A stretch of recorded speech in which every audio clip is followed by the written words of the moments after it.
Hello students, today our topic is Python Pandas data frame, and in this lecture we are going to discuss rename and reindex function, which are very important according to new syllabus. So let's start.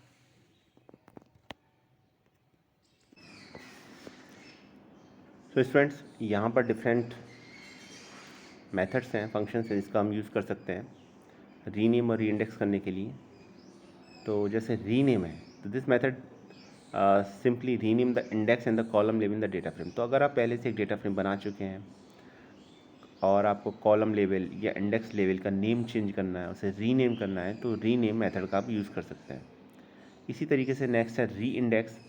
This a method that can specify the new order of the existing index and column levels and also create new index column level. तो अगर आप इसके through एक new order establish करना चाहते हैं index का या कॉलम का, ऑर्डर चेंज करना चाहते हैं आप रो और कॉलम दोनों का, या इंडेक्स और कॉलम दोनों का, या फिर एक न्यू इंडेक्स और कॉलम क्रिएट करना चाहते हैं, इंडेक्स लेवल या कॉलम लेवल क्रिएट करना चाहते हैं, तो आप री इंडेक्स के थ्रू क्रिएट कर सकते हैं। तो ये अलग है रीनेम से। रीनेम में हम रीनेम कर रहे हैं, री इंडेक्स में हम उसका ऑर्डर सफल कर रहे हैं, और साथ साथ अगर हमें कॉलम लेवल या इंडेक्स लेवल को ऐड करना है तो वो भी हम कर सकते हैं। नेक्स्ट है री index underscore like method. So this is the method of creating index column level based on the other data frame object. अब आपके पास पहले से एक डेटा फ्रेम बना हुआ है, अब आप ये चाहते हैं कि उसकी तरीके से आपका दोबारा से कॉलम नेम क्रिएट हो जाए, तो फिर री इंडेक्स अंडरस्कोर लाइक मेथड का हम यूज़ कर सकते हैं। तो ये मेथड वहाँ एप्लीकेबल है आपके लिए, ठीक है।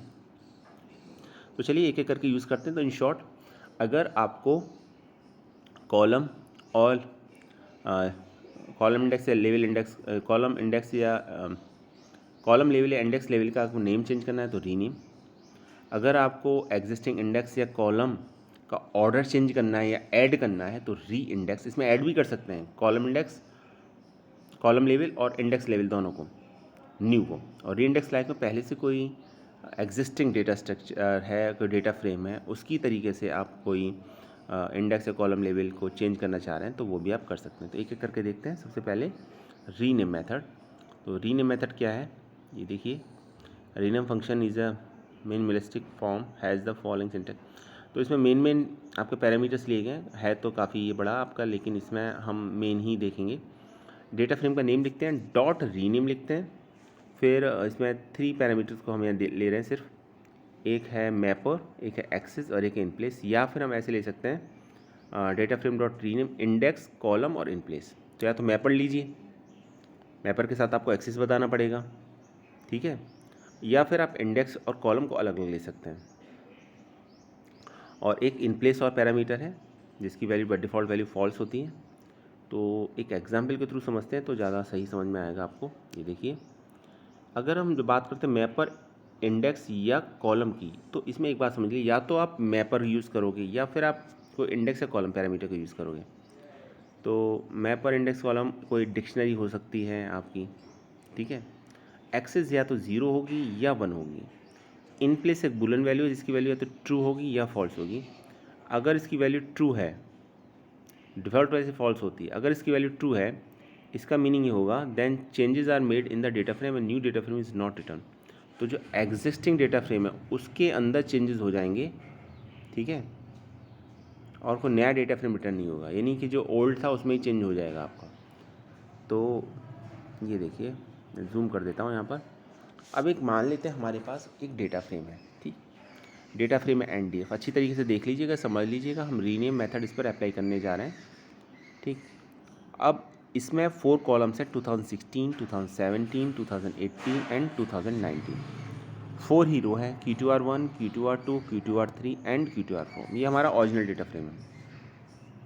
उससे पहले इन प्लेस के बारे में बता दूं कि इन प्लेस एक बूलियन वैल्यू होती है इन प्लेस की, जिसकी वैल्यू बाय डिफ़ॉल्ट फॉल्स होती है, ठीक है। जब वैल्यू फॉल्स होती है तो एक न्यू डेटा फ्रेम रिटर्न करता है रीनेम करने के बाद इंडेक्स लेवल का, ठीक है। और अगर इसकी वैल्यू ट्रू कर देंगे तो फिर न्यू डेटा फ्रेम रिटर्न नहीं होगा, ओल्ड डेटा फ्रेम में ही चेंजेस हो जाएंगे।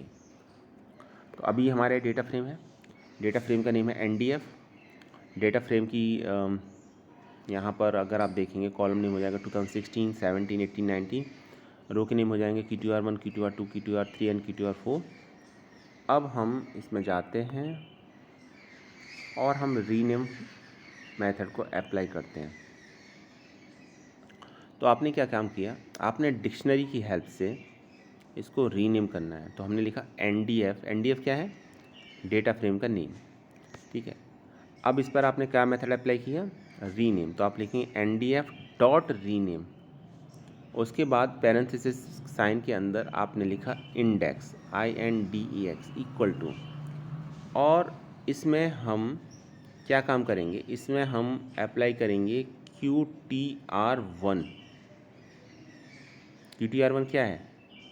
ये QTR1 जो आपका डेटा फ्रेम था उसमें ये रो का नेम था आपका, एक QTR1 की रो थी, ठीक है।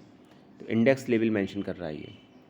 अब इसको हमको रीनेम करना है 1 से, तो मैं लिखूँगा QTR:1। इट मीन्स डिक्शनरी में जब मैं इसे पास करूँगा, ठीक है, तो जो की होगी वो ओल्ड नेम होगा और जो वैल्यू होगी वो न्यू नेम होगा। तो QTR1 ओल्ड वैल्यू थी, अब 1 न्यू वैल्यू हो जाएगी, यानी 1 QTR1 को रिप्लेस कर देगी। इसी तरीके से QTR2:2 लिखा हुआ है तो 2 QTR2 को रिप्लेस कर देगा। QTR3:3 लिखा है तो 3 QTR3 को रिप्लेस कर देगा। QTR4:4 लिखा है तो 4 QTR4 को रिप्लेस कर देगा। और अब आपका आंसर कुछ इस तरीके से दिखाई देगा, 2016, 17, 18, 19, 1 2 3 4। ओके, ये आपका आंसर आ जाएगा। इसका मतलब आपने इसमें इंडेक्स लेवल को चेंज कर दिया यूजिंग रीनेम फंक्शन। और जब हमने रीनेम फंक्शन यूज़ किया तो हमने इंडेक्स पैरामीटर को यूज़ किया। ध्यान रखिए, इंडेक्स पैरामीटर को यूज़ किया हमने इंडेक्स को चेंज करने के लिए। तो कॉलम चेंज नहीं होगा यहाँ पर, सिर्फ इंडेक्स चेंज होगा। और इंडेक्स जब चेंज होगा तो हमने वैल्यू डिक्शनरी की फॉर्म में पास की हैं। पहली बात, डिक्शनरी में जो की है वो ओल्ड वैल्यू है, और जो कॉलन लगाने के बाद जो वैल्यू मेंशन करते हैं वो न्यू होगा, न्यू इंडेक्स लेवल होगा जो हम देना चाहते हैं। इन प्लेस की वैल्यू डिफ़ॉल्ट वैल्यू फॉल्स है, ठीक है, तो वो अपना काम करेगी। ओके, तो वो अपना काम करेगी। तो इसका क्या मतलब है? इसका मतलब ये है कि अब दोबारा से अगर मैं NDF को प्रिंट कराऊँ स्क्रीन पर, तो ये जो 1 2 3 4 हमने चेंजेस किए थे, चेंजेस परमानेंट नहीं होंगे, क्योंकि इन प्लेस की डिफ़ॉल्ट वैल्यू फॉल्स थी। इट मीन्स एक न्यू डेटा फ्रेम रिटर्न होता है, old data frame as it is रहता है, तो ओल्ड डेटा फ्रेम पर कोई फ़र्क नहीं पड़ेगा। तो NDF अब प्रिंट कराने पर आप देखेंगे कि जो आपका ओरिजिनल था डेटा फ्रेम वही प्रिंट हो रहा है। 2016, 17, 18, 19 वही कॉलम नेम है, QTR1, QTR2, QTR3, QTR4, यही आपके रो लेवल इंडेक्स को मेंशन कर रहा है। तो ये मेन पॉइंट है, आपको समझ में आ गया होगा आई थिंक। बहुत आसान है, एक बार फिर से देख लीजिए स्क्रीन को, और चाहे तो आप एग्जीक्यूट कर सकते हैं। यहाँ पर वीडियो को पॉज कीजिए, ठीक है, एनाकोंडा ओपन कीजिए, जैसे मैंने बताया वहाँ पर आपको प्रोग्राम जाइए, प्रोग्राम में जाके इसको एग्जीक्यूट कीजिए, देखिए आंसर क्या आ रहा है आपका। फिर कुछ चेंज आता तो बताइएगा, आंसर एज इट इज़ आएगा आपका, ठीक है। इससे होगा क्या कि आपको कॉन्फिडेंस मिलेगा आपको कि किस तरीके से रीनेम फंक्शन काम करता है। और जैसे मैंने बताया ना कि न्यू सिलेबस के अकॉर्डिंग रीनेम, री इंडेक्स को लाइक, ये बहुत इंपॉर्टेंट है, खासतौर से री इंडेक्स, वो हम आगे डिस्कस करेंगे, लेकिन रीनेम भी है, ठीक है। तो ये रीनेम और इंडेक्स बहुत इंपॉर्टेंट है। चलिए आगे देखते हैं, आई थिंक समझ में आ चुका होगा आपको। अब देखिए, अब इसमें मैंने एक काम किया, अभी इन प्लेस के बारे में आपको शायद अभी थोड़ा सा डाउट रहा होगा। इन प्लेस की बाय डिफ़ॉल्ट वैल्यू फॉल्स होती है, और जैसे मैंने बताया कि इन प्लेस की बाय डिफ़ॉल्ट वैल्यू फॉल्स है, इसका सिंपल सा मतलब इतना है कि न्यू डेटा फ्रेम रिटर्न होता है, ओल्ड डेटा फ्रेम में कोई चेंज नहीं होता।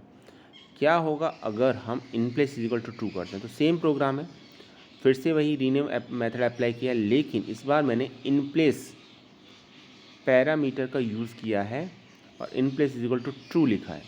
तो ट्रू लिखने पर क्या होगा? ट्रू लिखने पर चेंजेस परमानेंट हो जाएंगे, जो पुराना आपका इंडेक्स लेवल था वो चेंज हो जाएगा, और न्यू इंडेक्स लेवल रिफ्लेक्ट होगा जब आप डेटा फ्रेम को प्रिंट कराएंगे। तो यहाँ पर हमने लिखा है, देखिए फिर से NDF डॉट रीनेम, मैंने सर्किल मार्क कर दिया है, और इसके अंदर मेंशन किया in place is equal to true. In place is equal to true करने से क्या होगा कि इसमें देखिए आउटपुट में कॉलम नेम तो सेम है क्योंकि कॉलम तो पैरामीटर हमने यूज़ ही नहीं किया, लेकिन इंडेक्स लेवल अब 1 2 3 4 से रिप्रेजेंट हो रहा है, न कि Q2R1 Q2R2 Q2R3 Q2R4 से जो कि पहले थे, वो तो मैंने चेंज कर दिए। दूसरी बात ये हमेशा याद रखिएगा कि जब कभी भी हम इंडेक्स पैरामीटर का यूज़ करते हैं तो मैपर में हम डिक्शनरी लेते हैं, ठीक है। तो हम डिक्शनरी के थ्रू से चेंज करते हैं, जहाँ की आपकी जो होगी वो आपका इंडेक्स लेवल होगा और वैल्यू होगी वो न्यू वैल्यू होगी जिसके थ्रू आप चेंज करना चाह रहे हैं। ओके, अच्छा, इसी काम को आप दूसरी तरीके से भी कर सकते हैं। कैसे कर सकते हैं समझिएगा। बजाय इस बात के कि आप इंडेक्स लिखें और इसे बताएं कि हम इंडेक्स पे चेंज करना चाह रहे हैं, आप एक्सिस लिख दीजिए, एक्सिस पैरामीटर का यूज़ कीजिए। तो इंडेक्स को एक्सिस 0 से रिप्रेजेंट होता है इंडेक्स आपका, तो हम यहाँ पर इंडेक्स पैरामीटर ने लिख के डिक्शनरी लिखेंगे सिंपल और कॉमा लगा के एक्स इज इक्वल टू 0 लिख देंगे। तो उस केस में भी क्या होगा, जितने भी चेंजेस हैं वो एक्सेस 0 के अलाउ होंगे, ठीक है। इट मीन्स इंडेक्स के अकॉर्डिंग अलाउ होंगे, तो भी आपका फाइनल आंसर पर कोई इफेक्ट नहीं पड़ेगा, फाइनल आंसर सेम रहेगा। तो दोनों तरीके से कर सकते हैं आप, इंडेक्स पैरामीटर का यूज़ करके भी, और इंडेक्स पैरामीटर नहीं लिख रहे हैं तो फिर आपको एक्सिस मेंशन करना पड़ेगा कि आप किस एक्सिस के अलाउ ये चेंज करना चाह रहे हैं। ओके, जैसा कि इसमें था। और इन प्लेस के बारे में याद रखिएगा, अभी जो मैंने बताया है, इन प्लेस की बाय डिफ़ॉल्ट वैल्यू फॉल्स होती है, ये एक बूलियन वैल्यू होती है, इसकी वैल्यू या तो ट्रू होगी या फॉल्स होगी। लेकिन जब हम ट्रू देंगे तो जो चेंजेस होंगे वो एक न्यू डेटा फ्रेम क्रिएट नहीं होगा, बल्कि ओल्ड डेटा फ्रेम में ही वो चेंजेस रिफ्लेक्ट होंगे, जैसा कि इस केस में मैंने किया भी है। जब NDF जो एक डेटा फ्रेम है उसको प्रिंट कराया है तो ओल्ड वैल्यू नहीं शो हो रही है, Q2R1 Q2R2 Q2R3 Q2R4 show नहीं हो रही है, ठीक है। आगे देखते हैं। सो लिखा हो you either use mapper dictionary with axis argument और use dictionary with index और columns positional argument। तो बोला है कि या तो आप डिक्शनरी को यूज़ कीजिए एक्सेस के साथ, मैपर डिक्शनरी को, और अगर वो नहीं यूज़ कर रहे हैं तो फिर इंडेक्स या कॉलम पैरामीटर को यूज़ कीजिए। तो दोनों में से कोई एक करना होगा। अगर आप इंडेक्स या कॉलम पैरामीटर यूज़ कर रहे हैं तो आपको एक्सेस मेंशन नहीं करना है, और अगर आप सीधे डिक्शनरी यूज़ कर रहे हैं तो मैपर डिक्शनरी यूज़ कर रहे हैं जो मैप करा रहा है आपका कि इसका क्या नाम होगा, तो फिर आपको वहाँ पर एक्सेस को यूज़ नहीं करना है, ठीक है। मैपर डिक्शनरी में तो एक्सेस को यूज़ करना है, सॉरी, और अगर मैपर डिक्शनरी यूज़ नहीं कर रहे तो इंडेक्स या कॉलम पैरामीटर का यूज़ करना है आपको। चलिए, अब हम क्या काम करते हैं, अब हम कॉलम का नेम भी चेंज करके देख लेते हैं मैपर डिक्शनरी के थ्रू। तो एक डिक्शनरी पास करेंगे रीनेम में, जैसे हमने एक्सेस के लिए किया था वैसे ही हम अब कॉलम के लिए करेंगे, ठीक। तो जैसा आप देख सकते हैं यहाँ पर स्टूडेंट्स, अब हम क्या काम करेंगे, यहाँ पर हम कॉलम्स का नेम चेंज करेंगे, ठीक है। तो तरीका वही है। इस बार अगर देखिए आप डिक्शनरी दे रहे हैं, मैपर डिक्शनरी यूज़ करें तो एक्सेस मेंशन कीजिए, और अगर आप कॉलम्स पैरामीटर को यूज़ कर रहे हैं तो एक्सेस मेंशन नहीं करना है आपको। तो 2016 को रिप्लेस करना चाह रहे हैं 16 से, तो 2016 डिक्शनरी में हो जाएगा की, 16 हो जाएगी उसकी की वैल्यू, तो दोनों को सेपरेट करेंगे कॉलन साइन से, तो 2016:16। इसी तरीके से 2017 को 17 से शिफ्ट करना चाह रहे हैं तो हम लिखेंगे 2017:17, देन थर्ड वैल्यू कॉमा के बाद 2018:18, then fourth value 2019:19, and then x is equal to 1। तो एक्सिस 1 के अलाउंग ये आप चेंजेस करना चाह रहे हैं। तो देखिए 18, 16, 17, 89 तीन अब कॉलम्स के नेम हो गए। यहाँ पर याद रखिएगा कि हमने यहाँ पर in place is equal to true नहीं लिखा है, तो in place is equal to by default false है, तो न्यू डेटा फ्रेम रिटर्न होगा यहाँ पर, और चेंजेस परमानेंट नहीं होंगे इसके अंदर, ठीक है।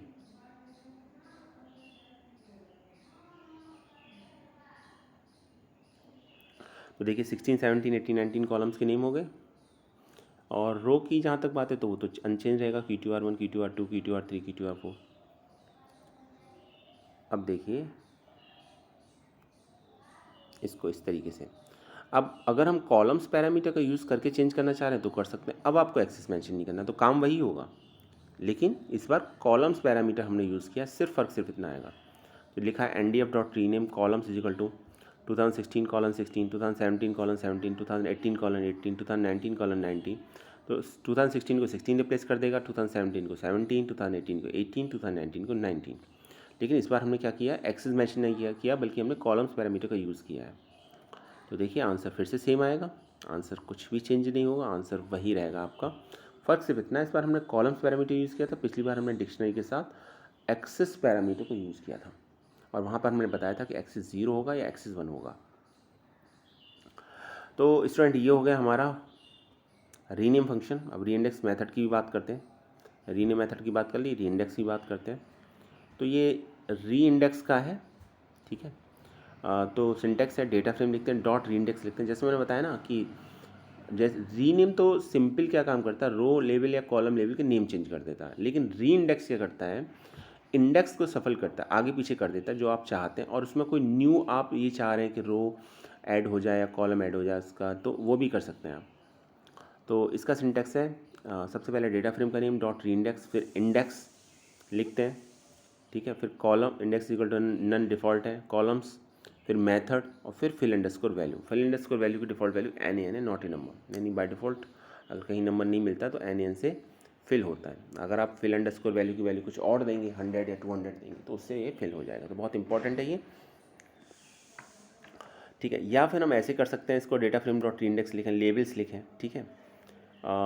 लेवल्स के साथ फिर आपको एक्सेस मेंशन करना पड़ेगा, जैसे पिछले वाले केस में भी आपने मेंशन देखा था, मैपर डिक्शनरी के साथ आप एक्सेस मेंशन कर रहे थे। मैपर और फिल एंड इसको वैल्यू सेम रहेंगी। तो लेबल क्या है, लेबल है कोई एरे लाइक कोई ऑब्जेक्ट है आपका, ये ऑप्शनल है, ठीक है। New level index to column to the axis specify the axis to, फिर इंडेक्स या कॉलम आप यूज़ करेंगे, इसके साथ एक्सेस डिफाइन करेंगे और फिर फिल अंडरस्कोर वैल्यू। तो पिछली बार की तरह ही है सब कुछ, एग्जाम्पल के थ्रू आपको और क्लियर हो जाएगा। ये देखिए, ठीक है। तो ये एक आपका रीइंडेक्स फंक्शन देखिए आप। तो सिंपल आपने क्या काम किया, आपके पास एक डेटा फ्रेम है, वही डेटा फ्रेम है जो अभी था थोड़ी देर पहले, ठीक। तो इस डेटा फ्रेम को आपने रीइंडेक्स अप्लाई किया। तो रीइंडेक्स जब आपने अप्लाई किया तो आपने, चूँकि बाय डिफ़ॉल्ट एक्सेस होती है ना, 0 होती है, तो ये ध्यान रखिएगा। तो आपने लिखा री index, NDF dot re index, और जितने भी रो लेवल थे उन सभी का नेम मेंशन कर दिया एक लिस्ट की फॉर्म में, Q2R4, Q2R1, Q2R3, Q2R2। Order अलग है, ऑर्डर बाय डिफ़ॉल्ट जो ऑर्डर था जो डेटा फ्रेम में था वो था Q2R1, Q2R2, Q2R3, Q2R4, लेकिन अब ऑर्डर आ रहा है Q2R4, Q2R1, Q2R3, Q2R2। तो एक अलग बात है। अब क्या होगा कि ये जो आप अब ऑर्डर दे रहे हो, इस ऑर्डर के अकॉर्डिंग रो लेवल चेंज हो जाएगा। अब आप कहेंगे इसमें एक्सेस तो मेंशन ही नहीं किया, तो एक्सेस बाय डिफ़ॉल्ट 0 होता है, आप मेंशन करेंगे तो भी, नहीं करेंगे तो भी ये चेंज हो जाएगा। तो Q2R4 पहले आएगा, Q2R1 उसके बाद में आएगा, Q2R3 उसके बाद, और लास्ट में Q2R2 आएगा। अगर आप इसको इस तरीके से लिखते हैं, NDF डॉट री इंडेक्स और फिर लिस्ट पास करते Q2R4, Q2R1, Q2R3, Q2R2, comma access 0, तो इट मीन्स आप बता रहे हो कि एक्सप्लिसिटली कि ये आप एक्सेस 0 के अलॉन्ग चेंज कर रहे हो, ठीक है। तो फिर आंसर कुछ इस तरीके से आएगा, आप देख सकते हैं स्क्रीन पर, Q2R4, Q2R1, Q2R3 and Q2R2। Okay, तो अभी आप इसको प्रिंट कराएंगे तो आंसर आ जाएगा आपका। अच्छा, अभी क्या होगा आपका कि, एक मिनट, ओके,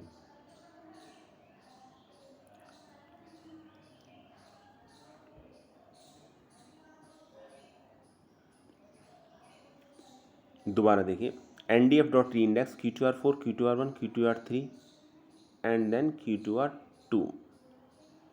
तो ओके, यहाँ आंसर रहेगा C the new order of the row indices as per the order of the indices mentioned in the re index compared with original NDF listed earlier. Okay, एक बार पुराना ज़रा data frame देख लेते हैं। ये था पुराना डेटा फ्रेम, तो ओके ये था, इस पर ऑपरेशन चल रहा है, ऑपरेशन हम परफॉर्म कर रहे हैं, ठीक है। तो चलिए एक बार फिर से देखते हैं, ये हो गया आपका।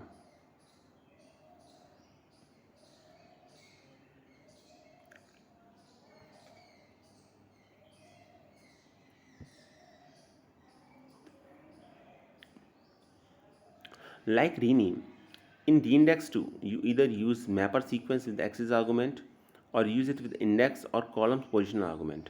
तो ये बिल्कुल उसी की तरह है, रीनेम की तरह। या तो ये आप यहाँ पर एक्सिस को भी यूज़ कीजिए, या फिर आप इंडेक्स और कॉलम पोजिशनल आर्गूमेंट को यूज़ कीजिए। तो आपके ऊपर है, तो जैसे रीनेम था वैसे ही यहाँ पर ये आपका री इंडेक्स भी है। अच्छा, reordering as well as adding और डिलीटिंग इंडेक्स, अगर आप रीऑर्डर तो कर ही सकते हैं तो आपको पता चल ही गया होगा, लेकिन हम किसी कॉलम हम ऐड इंडेक्स लेवल्स को डिलीट और ऐड भी कर सकते हैं। जैसे इस केस में क्या है, देखिए आपने लिखा यहाँ पर, क्वेश्चन को देखिएगा 2019, 18, 17, 16, 15, 14। अब इसमें 15 और 14 थे नहीं, और आपको इसको ऐड करना है, कॉलम के अलॉन्ग ऐड करना है, तो आपने लिखा x इज इक्वल टू 1। ठीक है, तो या तो आप कॉलम्स लिखते पैरामीटर यूज़ करते, वो आपने किया नहीं, तो फिर आपको एक्सिस डिफाइन करना पड़ेगा। बाय डिफ़ॉल्ट एक्सिस 0 होता है, तो 0 के अलॉन्ग करते तो मेंशन करने की ज़रूरत नहीं थी, लेकिन चूंकि कॉलम के अलॉन्ग कर रहे हैं तो x इज इक्वल टू 1 लिखना ही लिखना है आपको। तो 15 और 14 टू न्यू कॉलम ऐड हो जाएंगे। क्वेश्चन यहाँ पर ये है कि उसकी वैल्यू कहाँ से आएगी। अब ये बड़ा इंपॉर्टेंट है। आपने देखिए उसमें एक पैरामीटर यूज़ किया था फिल अंडरस्कोर वैल्यू, मैंने कहा था इसको बाद में बताएंगे। अब देखिए यहाँ पर ये fill underscore value, default value क्या है इसकी, NaN। इसका मतलब ये है कि अगर कोई न्यू कॉलम ऐड होता है या न्यू रो ऐड होती है तो उसकी वैल्यू NaN से फिल हो जाएगी। NaN का मतलब नॉट ए नंबर। अगर यहाँ पर आप कुछ और देंगे, 100 देंगे, 200 देंगे, 0 देंगे, तो फिर उससे फिल हो जाएगी। पर चूँकि यहाँ पर मैंने इसको यूज़ ही नहीं किया, फिल अंडरस्कोर वैल्यू की वैल्यू दी ही नहीं है यहाँ पर, तो अभी ये सब NaN से फिल हो जाएगा। तो सब में NaN शो हो रहा है। तो 2 न्यू कॉलम ऐड हो गए 2014 एंड 15 री इंडेक्स के थ्रू, और उसकी वैल्यू NaN से फिल हो गई। देख सकते हैं आप यहाँ पर। क्लियर हो गया।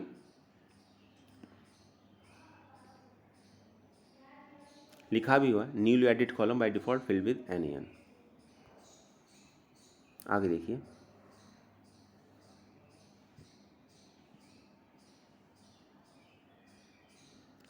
अच्छा अगर आपको ये करना है, अब Q2R1, Q2R2, Q2R3, Q2R4 index level थे, लेकिन आप नहीं चाहते कि Q2R3 और Q2R2 प्रिंट हो, तो आप क्या करेंगे, आप लिखेंगे NDF डॉट री इंडेक्स और उनको मेंशन ही नहीं करेंगे। आपने किया Q2R4, Q2R1 और एक Q2 नील ले लिया आपने अलग से, तो Q2 नील तो ऐड हो जाएगा, और ऐड हो जाएगा तो डिफ़ॉल्ट वैल्यू इसकी NaN से आ जाएंगी, क्योंकि फिल अंडरस्कोर वैल्यू की डिफ़ॉल्ट वैल्यू आपकी NaN होती है। लेकिन Q2R2 और Q2R3 चूँकि आपने मेंशन ही नहीं किए तो वो आपके शो नहीं होंगे। ठीक, यहाँ हम कह सकते हैं कि उसे हम डिलीट कर सकते हैं। ठीक है, तो आप डिलीट भी कर सकते हैं उसको अगर चाहें तो। अगर आप नहीं शो करना चाहेंगे तो वो शो नहीं होगा, तो ऐड भी कर सकते हैं, डिलीट भी कर सकते हैं। अब क्या होगा अगर हम फिल अंडरस्कोर वैल्यू कुछ देंगे, तो जैसे अगर हमने दिया फिल अंडरस्कोर वैल्यू, इसकी वैल्यू 1000 दे दी। ठीक है, अभी पुराने केस में अभी क्या था, ये आपने ऐड किया था ना Q2 नील, इसकी वैल्यू NaN शो हो रही थी, क्योंकि default value fill underscore value की NaN होती है। लेकिन अगर मैंने फिल अंडरस्कोर वैल्यू की यहाँ देखिए अगर 1000 कर दिया तो क्या होगा, तो वैल्यू देखिए 1000 से फिल हो जाएगा यहाँ पर। और ये काम जो आप रो पर कर रहे हो ये कॉलम पर भी कर सकते हो। यहाँ पर फिल अंडरस्कोर वैल्यू की वैल्यू मैंने 5000 दी थी तो 5000 आ रहा है, रो में 1000 दे दी तो 1000 आ रहा है। तो फिल अंडरस्कोर वैल्यू से हम वैल्यू फिल कर सकते हैं, जो भी हम नया कॉलम या नई रो ऐड कर रहे हैं उसकी वैल्यू बाय डिफ़ॉल्ट NaN से, NaN का मतलब नॉट ए नंबर से फिल हो रही है। लेकिन अगर आप उसे पर्टिकुलर किसी एक वैल्यू से फिल करना चाहते हैं तो फिल अंडरस्कोर वैल्यू जो आपका पैरामीटर उसको एक वैल्यू प्रोवाइड करा दीजिए। 1000 प्रोवाइड करेंगे तो 1000 से फिल हो जाएगा, 5000 प्रोवाइड करेंगे तो 5000 से फिल हो जाएगा, रो में देंगे तो रो फिल हो जाएगा, कॉलम में देंगे तो कॉलम फिल हो जाएगा। तो अपर केस में, पहले वाले केस में हमने रो पर अप्लाई किया, Q2 नील रो की वैल्यू 1000 से फिल कर दिया, और नेक्स्ट वाले केस में री इंडेक्स में हमने 2015 जो एक नया कॉलम ऐड किया उसकी वैल्यू 5000 दे दी है, तो 5000 से फिल हो रहा है। देखिए ऐड करने का तरीका बड़ा आसान है, आप कॉलम का नेम लिख दीजिए तो ऐड हो जाएगा। किसी कॉलम का नेम नहीं लिखेंगे जो एग्जिस्टिंग डेटा फ्रेम में था तो वो शो नहीं होगा, इट मीन्स वो डिलीट हो जाएगा। फिल अंडरस्कोर वैल्यू पैरामीटर का देंगे तो न्यू कॉलम जो ऐड हुआ है उसकी वैल्यू, जो भी आप फिल अंडरस्कोर वैल्यू की वैल्यू देते हैं उससे फिल हो जाती है, नहीं देते तो बाय डिफ़ॉल्ट NaN से फिल हो जाती है।